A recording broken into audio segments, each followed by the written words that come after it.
ત્રીજો દાખલો કંઈક આવો છે. ત્રીજા દાખલાની અંદર એવું કીધું છે, 52 પત્તાના ધગમાંથી યાદચ્છિક રીતે એક પત્તું ખેંચવામાં આવે. 52 પત્તા છે, 52 પત્તામાંથી એક જ પત્તું ખેંચવાના છે, એટલે પહેલાં એન લખી દેવાનું. આપણે અત્યાર સુધી કેવું હતું, 52માંથી બે પત્તા ખેંચે તો 52C 2 લખતા, પણ એક જ પત્તું એટલે 52C 1 જ. 52C 1 એટલે એન કેટલો થવાનો, તો એન બરાબર 52 જ થાય. હવે કેવી રીતે થાય એવું કોઈ પૂછે તો શું કરવાનું, તો નીચે એક છે એટલે એક જ, કે આપણે નીચે બે હોય તો બે ગુણ્યા એક લખીએ, તો અહીં નીચે એક એટલે એક જ, અને ઉપર એક જ આંકડો લખવાનો એટલે 52 જ થાય, અને 52/1 એટલે 52 જ થાય. ઓકે, ચાલો પહેલો પોઈન્ટ. નંબર 1 શું કીધું છે, કાળી અથવા એક્કો હોય, એટલે જે પસંદ કરેલું પત્તું છે એ કાળી અથવા એક્કો હોય તો આપણે ઘટના એ નામ આપીએ.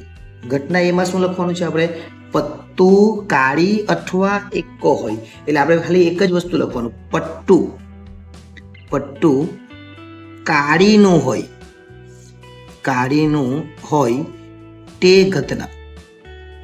પટ્ટું કેવું છે, કાળીનું હોય તે ઘટના. હવે જો પત્તું કાળીનું હોય તો કાળી કેટલી આવે, તો કાળી આપણને ખબર છે, કાળી આવે 13. કાળી કેટલી આવે 13, અને 13માંથી એક જ પત્તું પસંદ કરો એટલે 13C1, એનો મતલબ કે M બરાબર કેટલા આવે, તો M બરાબર આવે 13. M 13 આવી ગયું એટલે આપણે PA બરાબર શોધી કરવાનું. PA બરાબર M/N એટલે કેટલા આવે, 13/52. આ આપણો જવાબ આવે. હજુ આને ટૂંકું રૂપ આપવું હોય તો અપાય, એટલે કે 1/4, પરંતુ આગળ દાખલો ગણવાનો છે એટલે ટૂંકું રૂપ નથી આપતો, કારણ કે આપણે જ્યારે લસા લેવાનો આવે ત્યારે કામ લાગે.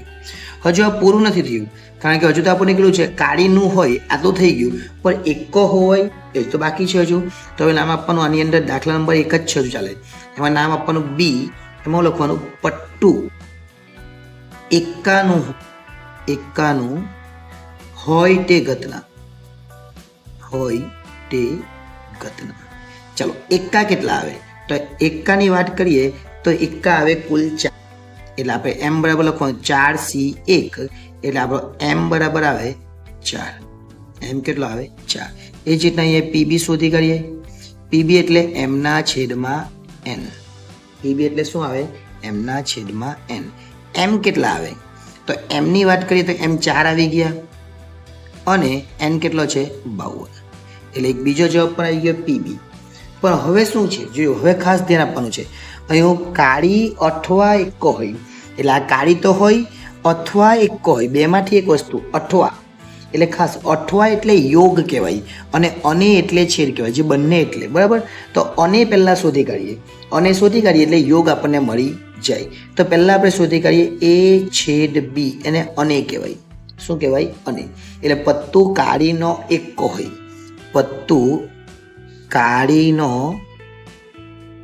હોય, હવે તમે કહે કે સર આવું કેવી રીતના લખ્યું, તો એ સમજાવું. પત્તું કાળીનો એક્કો હોય તે ઘટના, એનો મતલબ કે બંનેમાં હોય. આપણે છેદ એટલે શું, આ A/B, એનો મતલબ કે બંનેમાં જે સરખું હોય ને તે. હવે કાળીના જો 13 પત્તા હોય તો તેમાં એક તો એક્કો હોવાનો ને કાળીનો, એટલે આમાંથી એક એક્કો આની અંદર હોવાનો. કેટલા હોવાનો, એક પટ્ટું.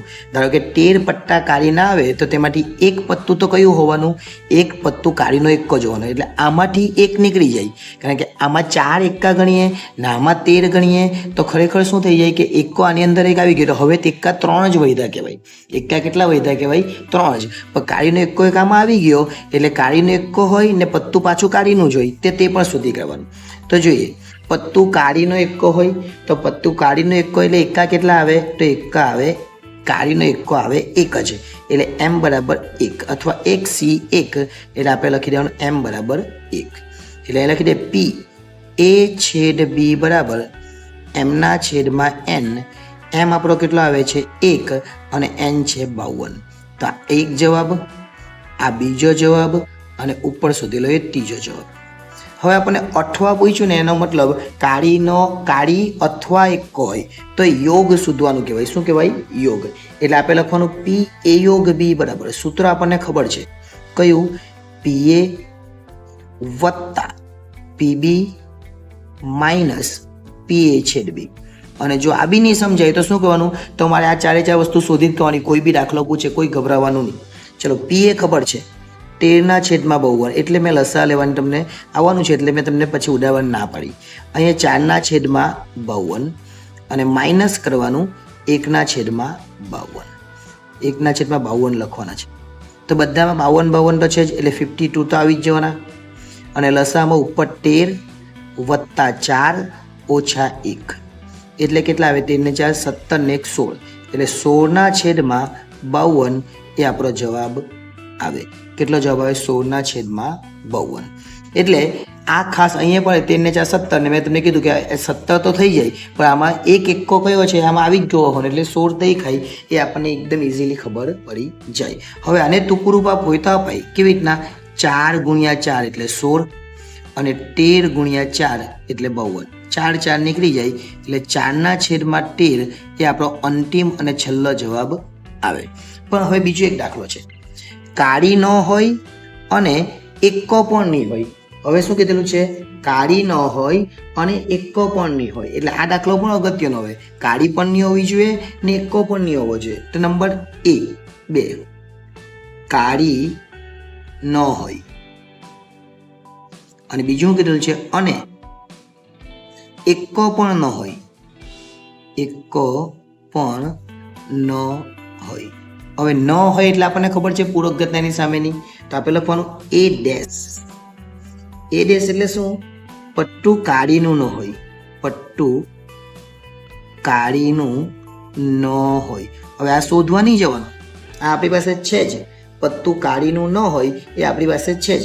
પણ આના માટે આખો દાખલો કરવાની જરૂર નહીં મળે. અને B ડેશ બી કરી નાખીએ. ચાલો B ડેશ એટલે શું? પટ્ટું એકાનું ન હોય. પટ્ટું એકાનું ન હોય. હવે જો તમને ન આવડતું તમે આવું કરો તો ભાઈ ચાલે. જો આ P A છે 1 minus P A dash A P A dash શોધવું હોય તો શું 1 માઇનસ P A કરવું પડે એટલે એ જવાબ બી આવી જાય. અને B ડેશ એટલે 1 માઇનસ એટલે આ ધારો કે આવું કરીએ 1 માઇનસ 13 છેદમાં 52. આવું કરે તો બી ખોટું નથી એટલે 52 છેદમાં 52 માઇનસ 13 છેદમાં 52. 52 માંથી 13 બાદ કરવાના. 52 માંથી 13 બાદ કરીએ એટલે કેટલા આવે તે જોઈ લે. 52 માંથી 13 બાદ કરીએ તો 39 છેદમાં 52. આવું નથી કરવાનું. આ તો ખાલી હું તમને સમજાવું છું. આ આપણે કરવાનું નથી. હવે આ P A ડેશ મળી ગયું બરાબર. એ જ રીતના P B ડેશ શોધવો હોય તો B ડેશ એટલે આપણને ખબર છે 1 માંથી P B બાદ કરવાનો. ઓકે એટલે આપણે 52 છેદમાં આવવાના જ. 52 માઇનસ 4 એટલે કેટલા આવે? 48 છેદમાં 52. ઓકે એટલે 39 છેદમાં 52 અને 48 છેદમાં 52 અને પછી A છેદ B શોધી કાઢવાનો. A છેદ B શોધી કાઢે એટલે આપણો જવાબ આવી જાય. એટલે એ પ્રમાણે આપણે કરવા કરતાં એના કરતાં આપણે શું કરવાનું? આ એકદમ ઇઝી રીત જો હું તમને સમજાવું. બંને ન હોય અને છે અને એટલે ગુણાકાર, ગુણાકાર એટલે છેદ. એટલે આ બંને વસ્તુ છે. બંને વસ્તુ ભેગી છે એટલે કાળીનો એક્કો પણ નથી અને કાળી પણ નથી. એટલે આપણે આ વસ્તુ શું જો P A ડેશ છેદ B ડેશ. અને આનો અર્થ એવો થાય P A યોગ B ખાનો ડેશ. અને ડેશનો અર્થ એવો થાય 1 માઇનસ P A યોગ B. તો આ એકદમ ઇઝી કહેવાય. પહેલાં કરતાં આવી બધી મગજમારી કરવા કરતાં આ એકદમ ઇઝી કહેવાય. એટલે આપણે આ કરવાનું છે.